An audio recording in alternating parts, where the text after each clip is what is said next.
نحمده ونصلي ونسلم على رسوله الكريم اما بعد فاعوذ باللہ من الشیطان الرجیم بسم اللہ الرحمن الرحیم۔ سلسلہ سیرت رسول عربی صلی اللہ علیہ وسلم کے حوالے سے ہماری ویڈیو نمبر 19 ہے یہ، اور اس ویڈیو میں ہم ہجرت کا 8واں سال جو بہت اہم سال ہے تاریخ اسلام میں، تو اس کے بارے میں کچھ واقعات جو اہم واقعات ہیں وہ آپ کو بتائیں گے، خاص طور پہ فتح مکہ کا واقعہ جو اس سال جو ہے وہ پیش آیا۔ ہجرت کے 8ویں سال میں جمادی الاولیٰ جو مہینہ تھا اس کے اندر غزوہ موتا وقوع میں آیا، بہت مشہور غزوہ ہے یہ۔ اچھا، یہ حقیقتاً میں یہ جو ہے غزوہ نہیں تھا، یہ دراصل سریہ تھا، یعنی نبی علیہ السلام نے اس میں شرکت نہیں فرمائی تھی، اور ایک قافلہ جو ہے وہ بھیجا تھا نبی علیہ السلام نے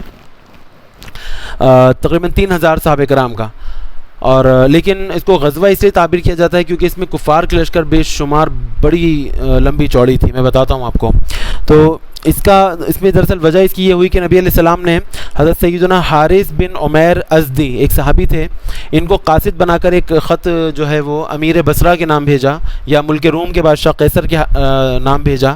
تو جب یہ قاصد موتا میں پہنچا تو وہاں پہنچ کر جو وہاں کا گورنر تھا تو شرجیل بن عمر غسانی اس کا نام تھا، تو اس نے اس قاصد کو نبی علیہ السلام کے صحابی کو جو ہے وہ قتل کر دیا، شہید کر دیا۔ نبی علیہ السلام کو جب خبر پہنچی تو بہت غمگین ہوئے نبی علیہ السلام، اور 3000 کی فوج جو ہے صحابہ کرام کی، جن کے سربراہ حضرت سیدنا زید بن حارثہ رضی اللہ تعالیٰ عنہ تھے، جو کہ نبی علیہ السلام کے آزاد کردہ غلام تھے اور مبولے بیٹے بھی کہلاتے تھے، تو وہ تھے۔ اچھا، نبی علیہ السلام نے جب یہ لشکر بھیجا تو نبی علیہ السلام نے حکم دیا کہ اگر زید شہید ہو جائیں تو جو سربراہی ہے، جو فوج کی کمانڈنگ ہے، وہ حضرت سیدنا جعفر بن ابی طالب، حضرت سیدنا علی کے بھائی جو تھے، تو ان کے حوالے ہو جائے گی، وہ اس پوری فوج کو چلائیں گے، اور پھر جب وہ بھی شہید ہو جائیں تو حضرت عبداللہ بن رواحہ جو ہے فوج کے سردار ہوں گے۔ پھر ارشاد فرمایا کہ اس مقام سے جانا جہاں پر حارث بن عمیر جو ہے وہ شہید ہوئے ہیں، اور یہ ہدایت بھی کر دی کہ پہلے دعوت اسلام دینا ان کو، اگر وہ قبول کر لیں تو جنگ کی ضرورت نہیں ہے، اور اگر قبول نہ کریں تو پھر جنگ کرنا۔ چنانچہ نبی علیہ السلام نے جو ہے یہ لشکر بھیج دیا، روانہ کر دیا۔ شرجیل کو خبر ہوئی تو اس نے 1,00,000 فوج تیار کی، 3000 کے مقابلے میں 1,00,000 کی فوج تیار کی بصرہ میں۔ اچھا، ادھر قیصر روم چونکہ وہ اس کے کمانڈنگ میں آتا تھا یہ بصرہ وغیرہ، تو اس نے بھی 1,00,000 کی فوج جو ہے وہ روانہ کر دی اس کی مدد کے لیے۔ اب اندازہ کریں 3000 مسلمان مقابلے میں 2,00,000 کی فوج ہے، 1,00,000 قیصر روم کی، 1,00,000 جو ہے وہ شرجیل بن عمر غسانی جو تھا اس کی، ملک بصرہ کی۔ چنانچہ نبی علیہ السلام نے ان کو بھیجا۔ اس کے بعد جو ہے نبی علیہ السلام جو ہے ان کا مشاہدہ فرما رہے تھے، مدینہ میں بیٹھ کے نبی علیہ السلام اطلاع دے رہے تھے کہ کیا کیا واقعات پیش آ رہے ہیں۔ چنانچہ یہ جب نکلے یہ لوگ تو ایک جگہ پر ان کو اطلاع ملی کہ جو ہے وہ سامنے جو ہے وہ ایک کثیر فوج ہے جو کہ ملک روم سے آ رہی تھی، چنانچہ انہوں نے راستہ بدل گیا اور اس سے بچ کر جو ہے نا یہ لوگ نکل گئے۔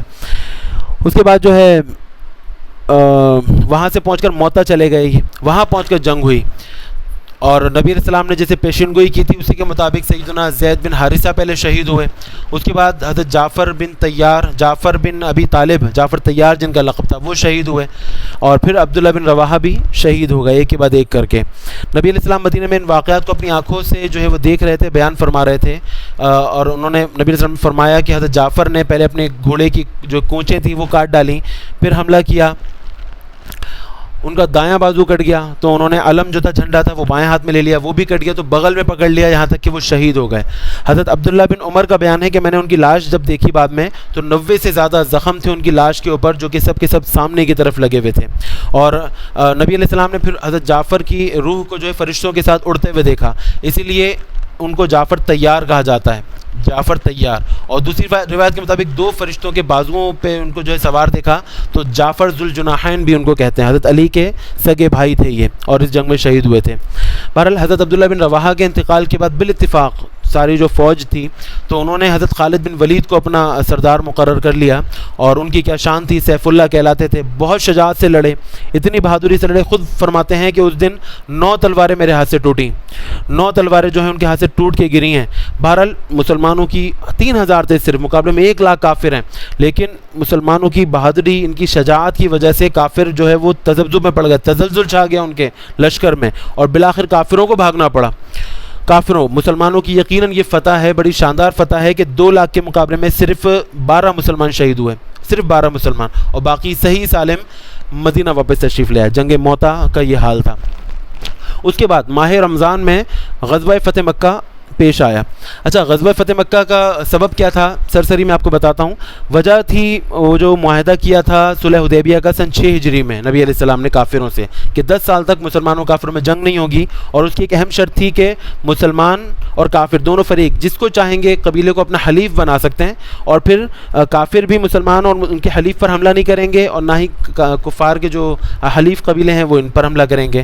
پھر ہوا یہ کہ نبی علیہ السلام نے ایک قبیلے کو اپنا حلیف بنا لیا تھا، اس قبیلے کا جو اچھا، اور اسی طرح جو ہے کافروں نے بھی ایک قبیلے کو اپنا حلیف بنا لیا تھا، تو ان قبیلوں میں دونوں میں پہلے سے لڑائی تھی، جنگ ان میں چلتی رہتی تھی۔ تو اس کے بعد بنو بکر، مسلمانوں کا جو حلیف قبیلہ تھا بنو بکر تھا، اور نہیں معاف کیجیے گا، مسلمانوں کا جو حلیف قبیلہ تھا وہ بنو خزاعہ تھا، اور کافروں کا جو تھا وہ بنو بکر تھا۔ بہرحال ان دونوں میں پہلے سے لڑائی چلتی رہتی تھی، خزاعہ میں اور جو ہے بنو بکر میں۔ پھر ہوا یہ کہ اس حلف کے بعد سن 7 ہجری میں تقریباً آخر میں ہوا یہ کہ بنو خزاعہ نے جو ہے بنو بکر پہ حملہ کر دیا، تو وہاں سے جو ہے اس کا جو سردار تھا وہ جان بچا کے بھاگا اور حرم میں داخل ہو گیا۔ اچھا، کافروں کی بھی یہ عادت تھی اور یہ ان کا دستور تھا کہ حرم میں کوئی داخل ہو جائے تو اس کو نہیں مارتے تھے، لیکن قریش والے بھی بنو بکر کے ساتھ مل گئے، اور مل کر انہوں نے کہا کہ یہ موقع پھر ہاتھ نہیں آئے گا۔ چنانچہ انہوں نے جو ہے حرم میں داخل ہو کے جو ہے اس کا خون بہا دیا خزاعہ کا۔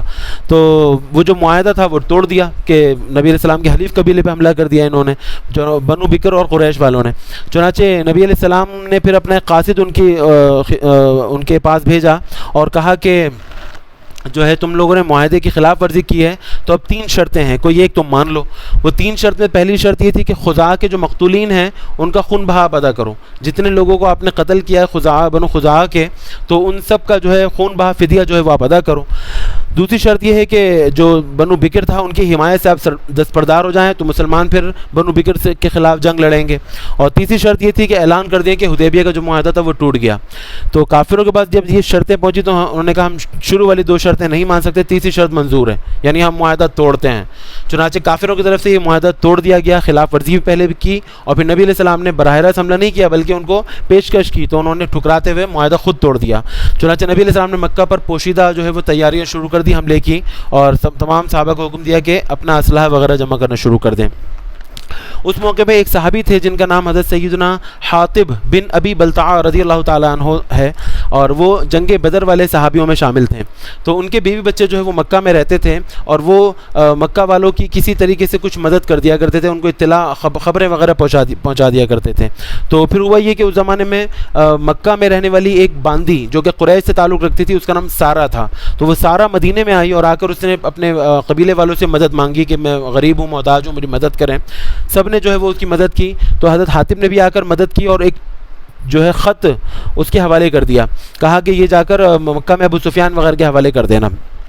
اس نے وہ خط جو ہے وہ چھپا لیا۔ اس کے بعد جو ہے وہ عورت وہاں سے چل پڑی۔ نبی علیہ السلام کو اللہ تعالیٰ نے غیب کی خبر دے دی۔ حضرت سیدنا جبریل امین آئے، کہا کہ یا رسول اللہ جو باندی ابھی یہاں سے گئی ہے اس کے پاس ایک خط ہے جو کہ حضرت حاتب نے اس کو دیا ہے، تو آپ جو ہے وہ اس عورت سے وہ خط لے لیں۔ تو نبی علیہ السلام نے سیدنا حضرت علی رضی اللہ عنہ اور ساتھ میں ایک اور صحابی تھے ان کو بھیجا اور کہا کہ تم یہاں سے نکلو، مدینے سے باہر نکل کے مقام روضہ خاخ ایک جگہ ہے، تو وہاں جب پہنچیں گے آپ لوگ تو وہ عورت آپ کو ملے گی سارا، تو اس کے پاس ایک خط ہے، وہ خط اس سے لے آؤ، اگر وہ خط نہ دے، انکار کر دے تو اس کو قتل کر دینا۔ چنانچہ یہ دونوں صحابی بڑی تیز رفتاری کے ساتھ جو ہے وہاں پہنچے اور جا کر جو ہے اس کو روک لیا، کہا کہ خط ہمارے والے کرو، اس نے وہ مکر گئی، اس نے کہا میرے پاس تو کوئی خط نہیں ہے۔ تو دوسرے صحابی تھے، اچھا انہوں نے سامان وغیرہ کی تلاشی لی، نہیں ملا، تو دوسرے صحابی تھے کہہ رہے تھے کہ نہیں یہ خط ہم نے تلاشی لے لی، چلیں واپس چلتے ہیں۔ حضرت علی نے کہا نہیں، نبی علیہ السلام نے فرمایا تو خط اسی کے پاس ہوگا، میرے نبی جھوٹ نہیں بول سکتے۔ چنانچہ تلوار نکالی اور باندی سے کہا کہ اگر تو خط نہیں دے گی تو تیرا سر جو ہے وہ ہم کاٹ کے نبی علیہ السلام کے پاس لے جائیں گے۔ حضرت سیدنا علی رضی اللہ عنہ کے تیور دیکھ کے وہ ڈر گئی اور اس نے اپنے بالوں کے جوڑے میں سے وہ خط نکال کے حضرت علی کے حوالے کیا۔ ان دونوں صحابہ نے وہ خط لیا اور بڑی تیز رفتاری سے نبی علیہ السلام کے پاس پہنچے اور خط حضور کے حوالے کیا۔ مسجد نبوی میں بیٹھے ہوئے تھے نبی علیہ السلام صحابہ موجود تھے, حضور نے سب کے سامنے وہ خط کھولا تو حاطب کی طرف سے وہ خط تھا, اور اس میں یہ عنوان تھا کہ نبی علیہ السلام جو ہے مکہ پر حملے کی تیاری کر رہے ہیں, تو تم سے اگر اپنا بچاؤ ہو سکتا ہے تو کر لو. یہ خط کا عنوان تھا. اب سارے صحابہ کرام غصے سے, ان کا برا حال. نبی علیہ السلام نے کہا حاطب کو بلاؤ. بلایا گیا حاطب کو, نبی علیہ السلام نے خط دکھایا, کہا حاطب یہ کیا ہے, تم نے یہ کیا؟ تو انہوں نے کہا کہ یا رسول اللہ آپ میرے بارے میں جلدی نہ کیجئے, میں دین سے نہیں پھرا ہوں, آپ پہلے میری بات سن لیجئے. کہا کہ میرے بال بچے جو ہے قریش میں ہیں, قریش مکہ میں رہتے ہیں, تو باقی تمام جو مہاجرین ہیں ان کے تو رشتہ دار وہاں ہیں, تو سب دیکھ بھال چلتی رہتی ہے, میرا کوئی رشتہ دار نہیں ہے, تو میں اس بہانے جو ہے وہ قریش کے جو سرداروں کی کچھ مدد کرتا رہتا ہوں, لیکن میرا یقین جو ہے وہ اور میرا اعتقاد اسلام اور آپ پر پختہ ہے. مجھے پتہ ہے کہ آپ اور ہم جب حملہ کریں گے تو ان لوگوں کو ہم سے کوئی نہیں بچا سکتا, بس اپنے اپنے جو ہے بال بچوں کی محبت میں نے ایسا کر دیا. تو نبی علیہ السلام نے پھر ان کی تصدیق فرمائی اور فرمایا کہ حاطب جو ہے بدری صحابہ میں سے ہیں, اور بدری صحابہ کے بارے میں اللہ تعالیٰ نے فرما دیا ہے کہ اعملوا ما شئتم فقد غفرت لکم, کہ تم جو چاہے تم کر لو, تمہیں تمہاری مغفرت کر دی گئی ہے بدر کے صحابہ کے بارے میں. چنانچہ اس کے بعد جو ہے سورہ ممتحنہ نازل ہوئی, اور سورہ ممتحنہ کی پہلی آیت جو ہے اسی بارے میں نازل ہوئی. اللہ تعالیٰ نے فرمایا کہ جو ہے اہل و عیال کی محبت میں انہوں نے ایسا کیا ہے تو آئندہ ایسا نہیں کرنا ورنہ بڑا سخت پکڑ ہوگی. حاطب کو معاف کر دیا گیا. بہرحال اس کے بعد 10 رمضان کو نبی علیہ السلام جو ہے وہ ایک زبردست لشکر 10,000 صحابہ کا لشکر لے کر نکلے. اوس اور خزرج اس میں شامل تھے, اور مسلمان تھے, مہاجرین تھے, سب کے سب جو ہے یہ شامل ہو کے نکلے, اور اس کے بعد جو ہے مکہ کے قریب پہنچے. وہاں پہنچ کے نبی علیہ السلام کی ہدایت کے مطابق تمام صحابہ نے الگ الگ آگ جلائی. نبی علیہ السلام نے کہا ہر شخص جو ہے وہ الگ آگ جلائے. بہت دور تک جو ہے نا وہ آگ پھیل گئی, اور دور تک جو ہے نا ایسا لگ رہا تھا کہ بڑا عظیم الشان لشکر ہے, لاکھوں کی تعداد میں لگ رہا تھا. اچھا کفار کو پتہ چلا, کفار جو ہے وہ ڈر گئے, مختلف قافلے ان کے نکلنے لگے دیکھنے کے لیے. ابو سفیان جو ہے وہ بھی بڑا پریشان تھے, وہ نکلے تو دیکھا تو بڑی دور تک آگ جل رہی ہے. کہہ رہے ہیں یہ آگ کیسی ہے, یہ تو شب عرفہ کی آگ کی مانند ہے, اتنے لاکھوں لوگ لگ رہے ہیں. تو کہا کہ یہ خزاعہ کی آگ ہے, یہ مکہ کو جلا ڈالے گی. تو بہرحال ابو سفیان کو اس موقع پہ پکڑ لیا گیا, نبی علیہ السلام کے سامنے پیش کیا گیا. تو ابو سفیان اس موقع پر ایمان لے آئے, نبی علیہ السلام پر ایمان لے آئے. اس کے بعد نبی علیہ السلام جب مکہ کی طرف روانہ ہونے لگے تو نبی علیہ السلام نے فرمایا ابو سفیان کو پہاڑ کی چوٹی پہ لے جا کے کھڑا کر دو, اور تو جو بھی ان کو دیکھے گا وہ یقیناً حملہ نہیں کرے گا, اور وہ بھی مسلمان ہو جائے گا. پھر نبی علیہ السلام نے صحابہ کو حکم دیا کہ حملہ مت کرنا, کسی کو جو ہے نا مارنا مت, حملہ مت کرنا, اور لوگ جو ہے یہ مسلمان ہو جائیں گے. چنانچہ ان کو وہاں کھڑا کر دیا. اچھا حضرت سیدنا عباس رضی اللہ, حضور کے چچا حضرت عباس, یہ جو ہے وہ ہجرت کر کے مکہ سے مدینہ آ رہے تھے, ان کے اہل و عیال ان کے ساتھ تھے. تو ایک اس مقام پہ پہنچ کے یہ بھی نبی علیہ السلام سے مل گئے, اور پھر نبی علیہ السلام کے حکم کے مطابق خود تو یہ جنگ میں شامل ہو گئے, اور اپنے اہل عیال کو انہوں نے مدینہ بھیج دیا. بہرحال جو ہے یہ قافلہ جو ہے مکہ کی طرف روانہ ہوا. اتنی لمبی چوڑی جو ہے نا یہ فوج تھی. تو اس کے بعد جو ہے مکہ کی طرف جو ہے داخل ہوئے, مکہ میں داخل ہوئے. نبی اسلام نے اعلان فرما دیا کہ جو بھی ہتھیار ڈال دے گا اس کو نہیں مارا جائے گا, جو بھی مسلمان ہو جائے گا اس کو نہیں مارا جائے گا, جو بھی ابو سفیان کے گھر میں پناہ لے گا اس کو چھوڑ دیا جائے گا, جو بھی خانہ کعبہ میں داخل ہوگا, مسجد میں داخل ہو جائے گا اس کو نہیں مارا جائے گا, جو دروازے بند کر دے گا اس کو امن دے دیا جائے گا, بچوں کو, عورتوں کو, بوڑھوں کو نہیں مارا جائے گا. ہاں جو جوان ہے اگر مقابلے میں آئے گا تلوار لے کے تو اس کو چھوڑیں گے نہیں. بہرحال حضرت خالد بن ولید کو نبی علیہ السلام نے حکم دیا کہ پیچھے کی طرف سے داخل ہوں اور کوہ صفا کے پاس آگے ہم سے ملے, کسی سے جنگ مت کرنا. اچھا یہ جب وہاں سے داخل ہونے لگے تو صفوان بن امیہ, اکرمہ بن ابو جہل, یہ سارے جو ہے اس وقت کافر تھے, تو انہوں نے تیر برسانے شروع کر دیے, اور مجبوراً حضرت خالد کو ان پر حملہ کرنا پڑا. 13 یا اس سے زائد لاشیں چھوڑ گئے, یہ لوگ بھاگ گئے, اور جو ہے وہ بعض جو ہے پہاڑی پر چڑھ گئے, بعض اپنے گھروں میں گھس گئے. نبی علیہ السلام نے جب یہ تلواروں کی چمک دیکھی پوچھا تو یہ جنگ کیسی ہے, کہا کہ شاید مشرکین نے پیش دستی کی ہے. چنانچہ جس کی وجہ سے حضرت خالد کو لڑنا پڑا. جب نبی السلام نے حضرت خالد سے بات پرس کی تو انہوں نے کہا یا رسول اللہ ابتدا مشرکین نے کی تھی. تو نبی السلام نے فرمایا کہ قضاء الہی زیادہ بہتر ہے. بہرحال اس کے بعد جو ہے نبی علیہ السلام نے اپنے خیمے میں ذرا آرام فرمایا, غسل فرمایا. اس کے بعد ہتھیار سجا کر اپنی قصبہ پر, اونٹنی پر سوار ہو کر نبی علیہ السلام جو ہے وہ مکہ میں داخل ہوئے, اس حال میں کہ نبی علیہ السلام کے ساتھ حضرت زید بن حارثہ کے بیٹے حضرت اسامہ بن زید بیٹھے ہوئے تھے, جن کا لقب حب الرسول تھا, حضور کے چہیتے تھے. تو شان و شوکت سے حضور مکہ میں داخل ہوئے.